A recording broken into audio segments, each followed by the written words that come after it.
We're going to create a story right here on the spot. Collaboratively, we're each going to contribute one full sentence at a time. So Fred will say the first sentence, I'll say the next one, and then we'll just go back and forth. And again, none of this has been rehearsed. No, not at all. Not even one. So Fred, why don't you give us the first line in this story?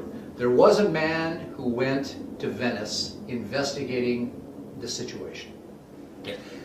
This man named Richard arrived in Venice trying to find out who had stolen his money. The money had been taken from him earlier on a trip when his wallet had been exposed, but there was someone he was thinking about. He had remembered a man from Venice who was sitting next to him on an airplane when his money was lost. And he knew that this man lived in one of the canals, and he wanted to find out if he had taken his money. As he approached the house, he saw a sniper sitting on top. He quickly ducked into a building just as the sniper took a shot at him. As the shot rang out, some of the villagers came out to see what was happening, and they then did what no one was ever expecting. They broke out into a song and dance because this happened to be the festival of killing tourists.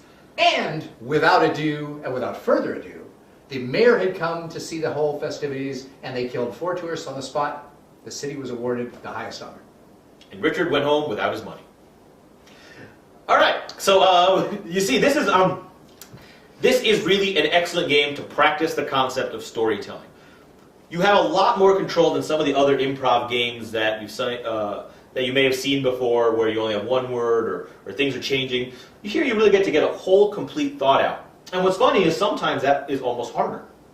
Because if we're just doing it one word at a time, it doesn't really matter. Here I'm responsible for using what you said, moving it forward, and keeping the story going.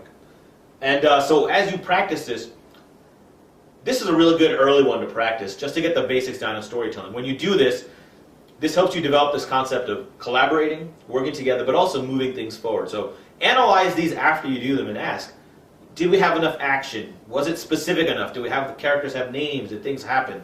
It's a good way to practice basic storytelling. Great.